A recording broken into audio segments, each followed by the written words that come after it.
Okay, hello everyone. Maayong hapon again sa tanan, no? And we are again live at the 19th Mindanao Film Festival. Welcome po again sa ating Q&A session for today, and this is the second session and last po natin mamayang 8 p.m. Again, I am Sakura Yamamoto po, one of the moderators for today's session, and kasama ko po again si Sam. Hi Sam! Hello everyone. Ay, Sakura, maayong hapon, no? Gusto mong kadiha. Okay lang. So sige, so for karong 5 p.m., we will be joined by filmmakers from still the main competition, Block E, with the theme Pandemic Pains. So ang mga films under this category ay first Kalawakan by Giovanni Carillo, Ngislit sa Kasakit, Smile in Pain by Dysel Sumandac, Okay Ra Ko Sir by Giovanni Carillo, Mary Jane by Chynna A. Dalogdog, Wala Ko Dinhi by Jermaine Tulbo, Tugbang sa Mga Buhat or As to Deeds by Hiro Apus, and lastly, Sigpat sa Paglaum by Estael. So unfortunately lang Sam, no, gamay lang ang nag-confirm na mo-appeal karon na Q&A panel. But still we will ano pa rin. Okay, So, sige, papasok na natin si Sir yung representative po ng film na Sigpat sa Paglaum. Hello po. hello po, Sir Joshua. Good afternoon, Hello. sir. Hello, good afternoon everyone. Sige po Sir, to start off lang po, ikaw po ba yung writer or editor po sa Sigpat sa Paglaum? I am the production manager po ng Sigpat sa Paglaum po. Okay, great po. Si Estael po yung director ng Yes po. So, kamusta po, sir? Kamusta po kayo ngayon? Thankful, okay naman po. Actually, I'm a student kasi, so it's so very stressful sa ACADS life. At the same time is napaka thankful namin kasi napili po yung film namin for the main competition po. Sir, speaking Sige, of your ikaw una film, of the film Sigpat sa Paglaum, naa ba mo tanan ato sa katong the day of the shoot kanang behind the scenes or duha lang tulo gamay lang ang inyong kipa adto, pero unsa ba ang nahitabo or ang what we call this, how does your system work katong sa pag-shoot ninyo sa film rather? Okay, sa pag-shoot po talaga namin during the shooting day is hindi po kami lahat yung nandun kasi alam naman po natin na during that time it napaka-stricto pa ng quarantine lalo na sa amin, so it's si Direk, ako at yung iba lang po talaga, parang apat lang po kami na nandun. And then, bago lang po ba? Okay. Ano po yung bago po ba na shoot? Bago lang po ba ang pandemic na during your shoot, bago lang, super bago pa ng pandemic, super bago pa ng quarantine? Yeah, kasi ang time nito is the first day of the online class of that Deep Ed. So it was taken October 5, 2020. Okay. So during your pag-shoot nyo sa film, how did you guys feel sa situation ng mga tao na nandun sa film? Since we are under quarantine, so napakahirap kasi we need to follow the health protocols. We need to, lalo na yung pagpasok namin sa school kasi it needs to, meron talagang dapat gawin, lalo na yung pag-check ng temperature, pag-check ng kuan. So, and then the crowd is yung kinokontrol talaga yung crowd kasi nga we tend to not to get the virus. So meron talagang social distancing, yung parang ganun. So merong mga barangay officials na nandun kasi it was the first day of enrollment sa elementary. Was it difficult trying to like ask for permission, trying to like document the whole thing? Mahirap ba yung naging proseso ng uh, paghingi ng permisyon?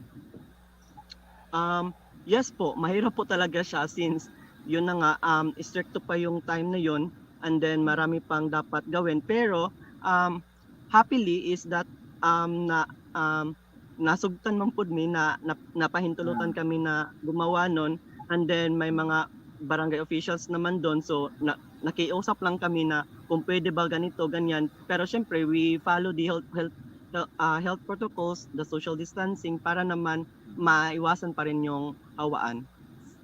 Unsa ang naka-inspire sa inyo Sir Josh sa sa pagbuhat ani na film? Unsa inyong inspiration? Isa talaga sa inspiration namin is that since it was the first day so of the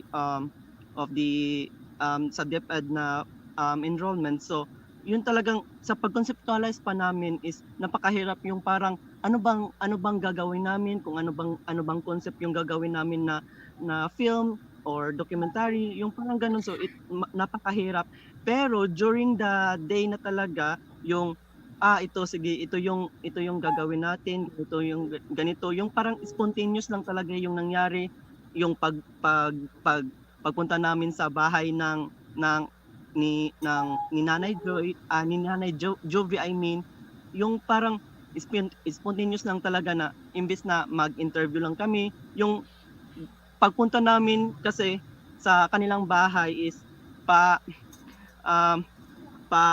palakaw na pud siya sa ilaha kasi pupunta siya sa daycare. So parang kinuha namin yun, yung parang yung daily talaga na kung ano yung ginawa niya, then kami na din yung gumawa kung paano namin isa-isahin yung mga scenes. Yes po. Thank you so much. In connection to that, Joshua, paano nyo how did you come to know about Nanay Jovi?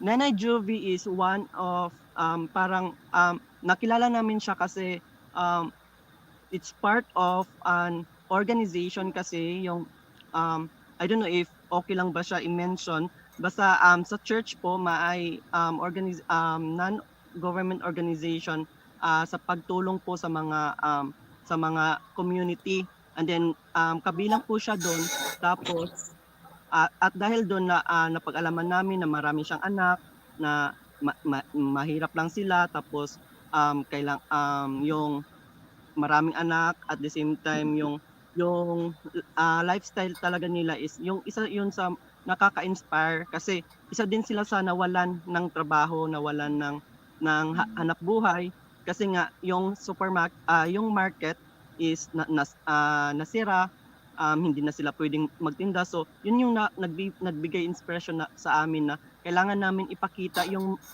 parte ng marginalized sector kasi yung palaging news lang kasi is yung parang sa mga corporate na mga companies na nawalan ng trabaho. But how about those marginalized sector na ito yung mga nangyayari sa kanila. So, yung parang isa talaga yun sa mga nagbibigay sa amin na inspirasyon na kailangan natin itong ipakita para naman makita ng ibang tao at maging inspirasyon din sa kanila na hindi talaga madali ang pinagdadaanan natin lalo na under tayo sa pandemic. Yun po. Opo, tama po talaga yan. Also po, na-mention niyo po yung pag-reflect po sa situation ng marginalized families sa ating country.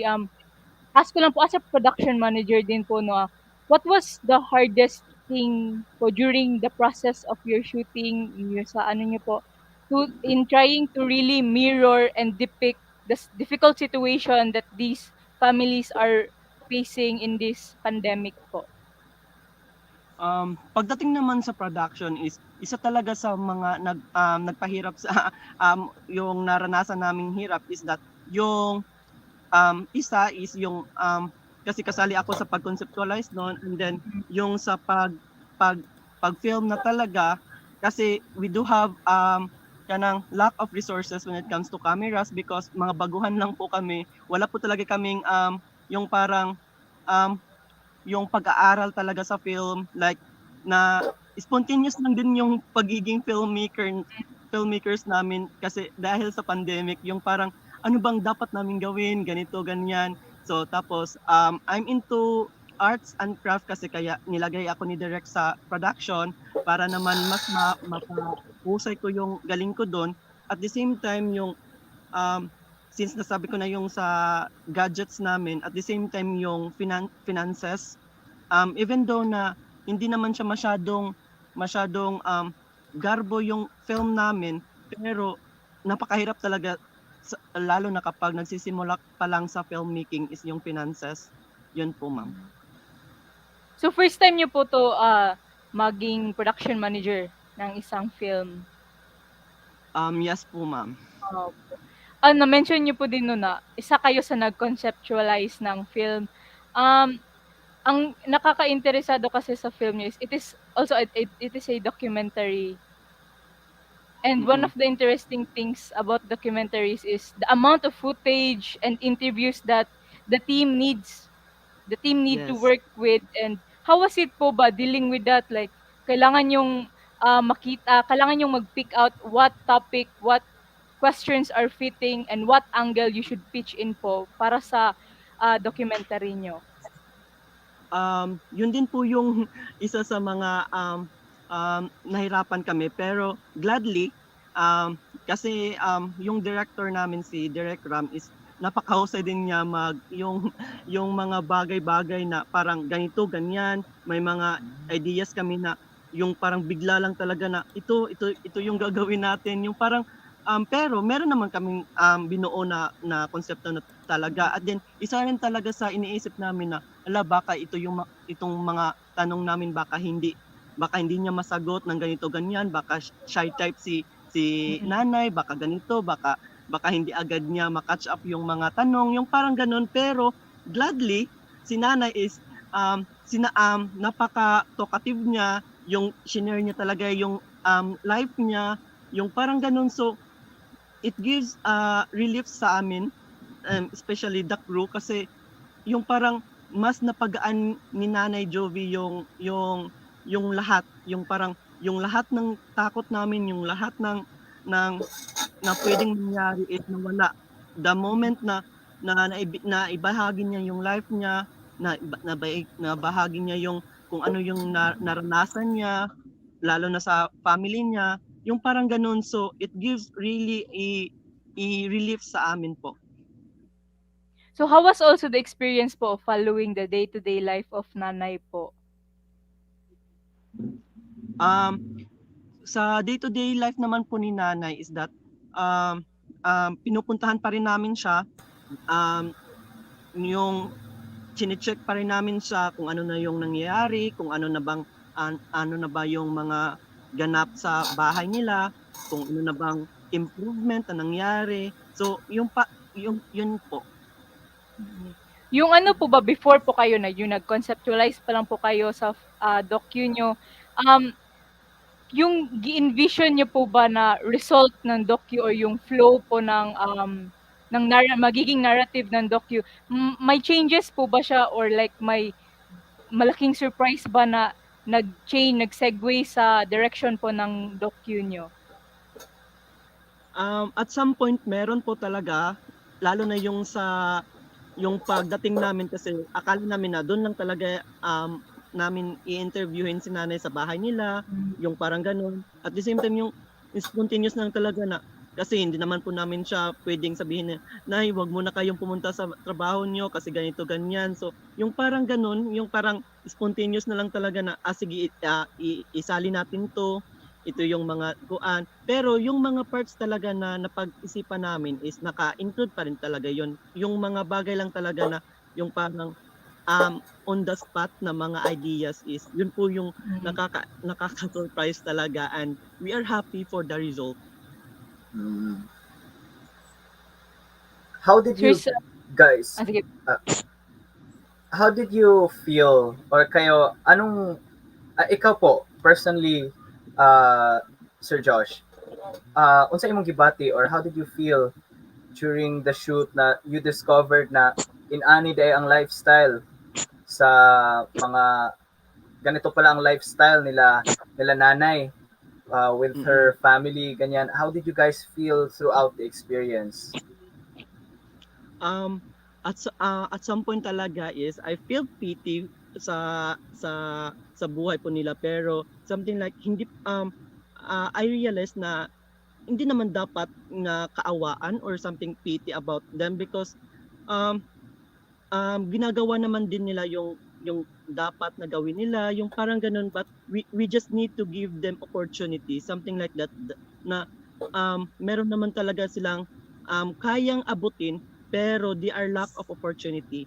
So that is why isa talaga yan sa parang gusto naming i-highlight sa documentary namin, is to inspire other people and to give them the avenue or the opportunity, at then makita ng ibang tao at yung may mga bukal sa mga bukal sa puso na magbigay, yung parang ganun. So we give them an opportunity. It's not just about na we pity them, but we give them the avenue or a place na pwede silang matulungan na sa kaya naming maitulong, na even though kami rin is naghirap din naman kami, pero hindi talaga katulad sa kanila. Yung parang ganun. So, yun talaga yung gusto namin i-highlight, na if we feel pity for other people, we also need to take an action about that, na hindi lang tayo mag-pity, something like that, that we also need to take an action for that.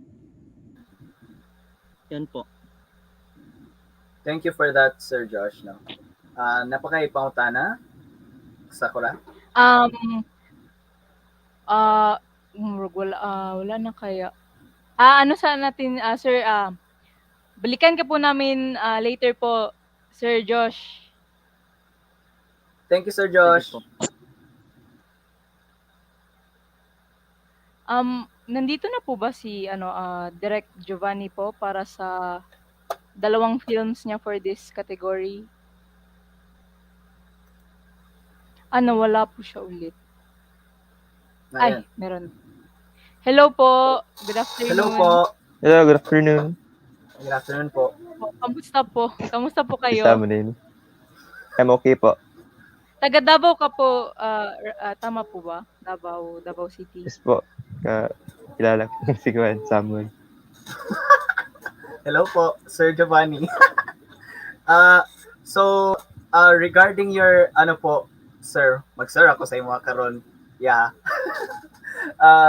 Sir Direct Gio, regarding your let's talk about Kalawakan first no, since you did not just direct it, you also starred in it. So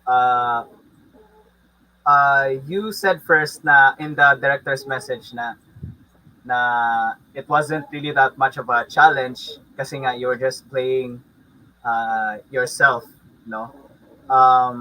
Was that your for the audience? Was that your first time acting in your own film?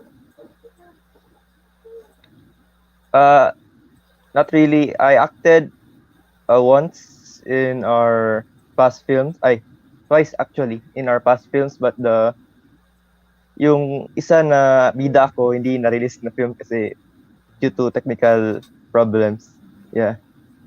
Pero So, was it okay. Thank you so much. Pero was it like difficult like ikaw pa magde-direct tapos ikaw pa yung mag-a-act? Was it like a difficult experience for you like 'di ba mag-a-adjust ka pa ng lens kung ano yung tama na lens tapos ikaw pa rin yung actor. So you have to like kung pwede putulin yung body mo or mag-duplicate ka if it's possible. Pwede kung pwede kaya siguro pero how like was it difficult or if it was how difficult was it? on that aspect, it was challenging because my camera don't have a flip screen, so I have to rely on autofocus. So Mm. there's that. But sa later part sa film kay tinulungan naman ako ng pamangkin ko. So pinabantay ko lang siya ng camera tripod. Mm. Wow. But I Ah, wanted to the role to be myself talaga kasi mm. story ko siya eh. So there's Oh, no other personal. better people to act as myself. As yourself. No. So so it was your personal story. What inspired you or what pushed you to make to tell the people about your story uh, in the case of the pandemic, right? What inspired you or what pushed you to do it? Actually, it was an entry to parang sa I was joining this org in the school called Samahan Creative Team. Mm-hmm. So pinasa ko siya as parang what do you call we were asked to make something creative lang. So as a filmmaker, I want to make something creative na mag-stick with sa ako ang filmmaker side. So I made this film for that. But Uh, I want this something creative na art na ipasa sila na dili lang pud siya art na more abstract or kuan. But something that can resonate not just to me but other people, not just filmmakers na mm, maka-inspire sila. wow, thank you so much, Derek. Ano day, Sakura? Schoolmate yan, Derek Gio. Ah, So, during this event, they showed the Kalawakan, and everyone on the comment section while the Kalawakan was showed, like, oh, kanang it really touched the hearts of many people because nakarelate yun sila. Now, while the Kalawakan was showing on this school event sa Ateneo, no. So, uh, moving on, can you tell us more about the person who you were talking to? Si si Sir Ed.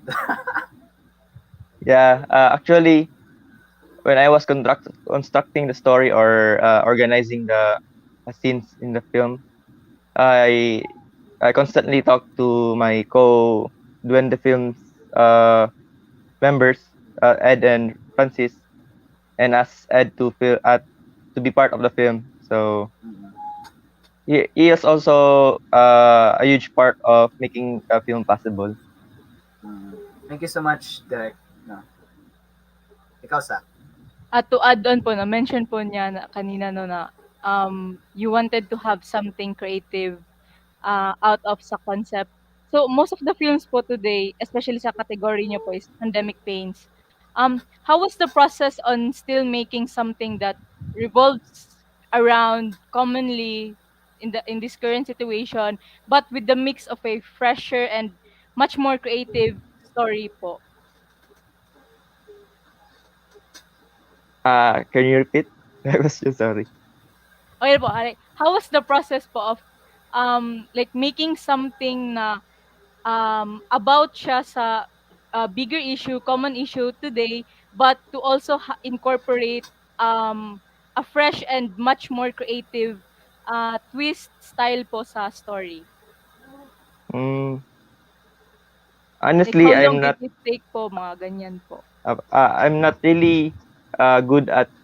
I know my weakness na I'm not really good at story making. Mm. So I find initiative na to tell something that is very close to me. Uh, to say that it is actually my story myself.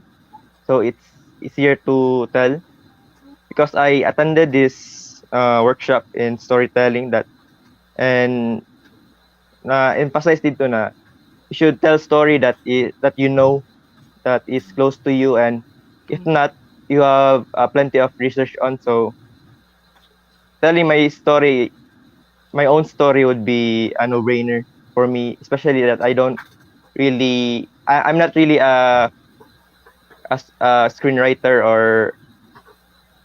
or yeah, I'm not really a screenwriter myself. I'm mostly a cinematographer.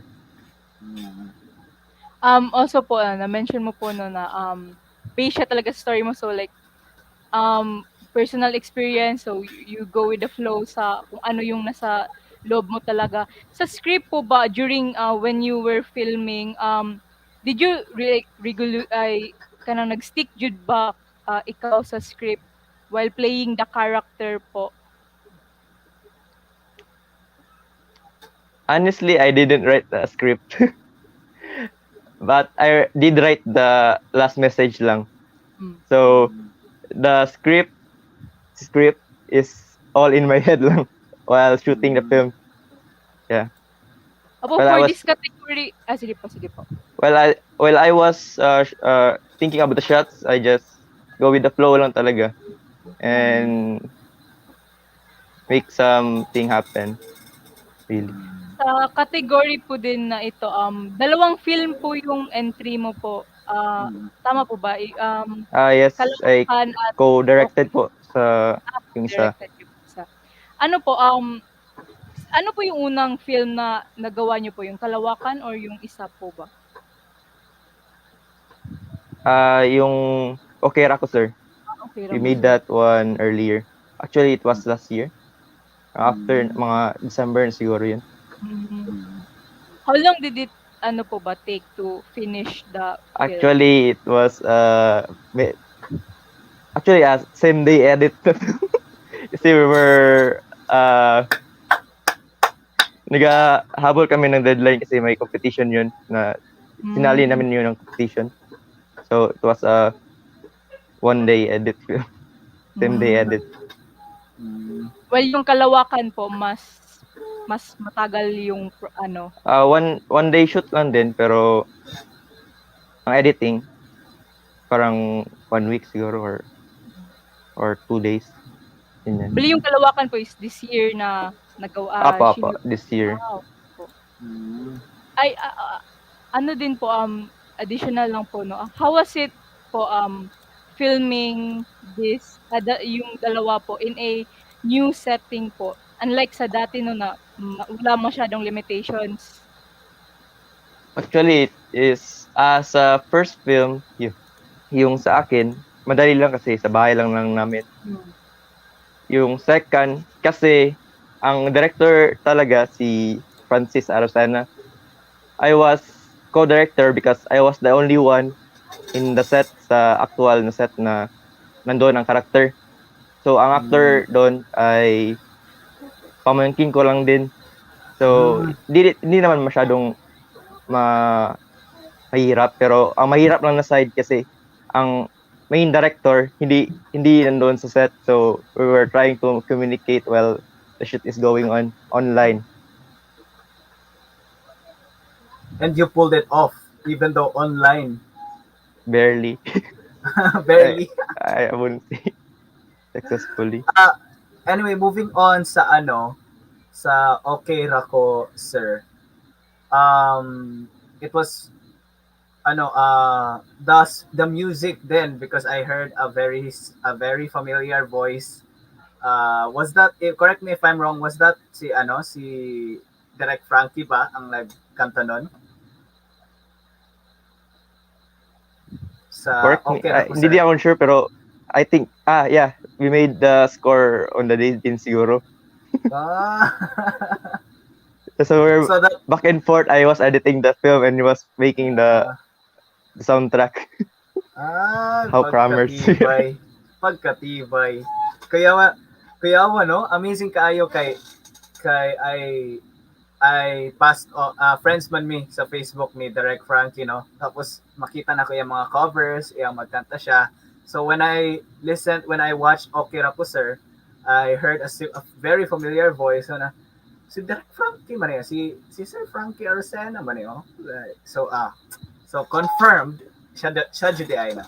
And wala lang, it's really amazing the composition, pagbuhat sa soundtrack, sa the camera work, the cinematography, it's amazing kayo siya, Direct, no. And what inspired you to or what inspired the writer to write the Okay Rako? So was it his personal experience, inana ba yang na experience, or kanang second hand, or he's like telling a story of another person? Maybe because we are making that film for a competition, we're inspired by the theme. But Mm, the writing itself, maybe Francis was relating to everyone. Kasi eh, most of us naman situated in the pandemic situation is kanang online class pagyapon. So wala mm, pa face to face. So we can all relate to the film because tanan-tanan ta sa tong houses habang naga-internet tapos ang dito sa film makita na ang problema sa balay kay madala sa imong pag-study. So very stressful siya environment usahay mm. para sa uban sa tuwa. Thank you so much po, Direct Gio. Napaka questions, Dira Sakura.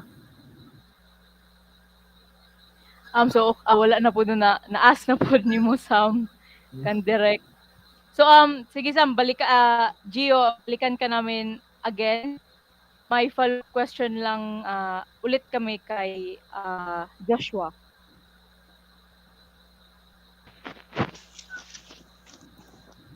Hi Joshua. Hello po. Hello, hello po ma'am. Hello po sir. Hello po again. May follow-up po ako na question no, sa documentary po sa last po na part, hindi lang po natin spoil. How did the team po figure out the needed points to like have the structure along with the like solution, yung truth out sa issue po na tinackle nyo po? Pwede po ba pa-repeat po? Sige po. Sa ano niyo po, sa docu niyo po, sa middle to sa last na mga parts po, sa structure po ng pag-conceptualize niyo po sa film, how did you figure out po the needed points na kailangan yung i-present sa docu na valuable po talaga siya na magre-relate talaga sa truth na nangyayari sa marginalized sectors sa ating bansa po? Sa part na po yan is napakahirap talaga when it comes to close story kasi yung closing part talaga is well summarized, at the same time it will give impact to the viewers talaga. When it comes to structures and to kung paano namin nagawa yon is that we think of something na ano ba yung mga dapat marinig, dapat makita ng mga viewers natin, and that part will really give the audience, the viewers, the life of the marginalized people, like how can they will paano nila parang ma ma ma-sustain yung online class, lalo na wala silang gadgets, na wala silang ganito ganyan, at ano yung mga problema na pwedeng ma, makuha nila. Yun po yung mga points talaga na parang gusto naming ipakita, lalo na si Nanay Juvie have a lot of children, so paano niya masusustain yun, so it gives really an impact talaga doon na part. So yun po. So isa talaga yan sa mahirap gawin mo sa mag-work sa isang documentary because you need to interweave various aspects and angles for the whole docu. So thank you again for that, Sir Josh. Sam, Yes may ma'am. additional questions ka po ba? Wala naman po. Wala pa so far, or siguro later may mag-surface pero wala naman. So thank you again for that, Joshua. Thank you ma'am. Thank you sir. So unfortunately po na dalawa lang po yung director na available po for today's Q&A session. Wala din po tayo any sa audience, any further questions? So siguro before wrapping things up na lang po muna, let's welcome po again, Sir Giovanni. Meron po siyang gustong pasalamatan ng mga tao sa team niya. Baka may gusto po kayong pasalamatan sa team niyo, and if there are any anticipated projects that the audience should look out for, and to also tell them to support your film po for this year's film fest. I would like to thank first of all God for making the films for us to make possible. I would like to thank my team doing the films, Francis Aracena, Edwin Priete, Cadence Guartico, Alea, Mark Ducot, and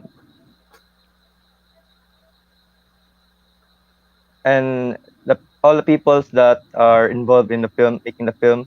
And I would like everyone to support doing the films. Kalawakan, Ed's Isolation, Okay Rako Sir, and 1 Minute. And maybe in the future, we are cooking something up with actually some. Maybe I am hoping that we can make that film possible this year or next year siguro.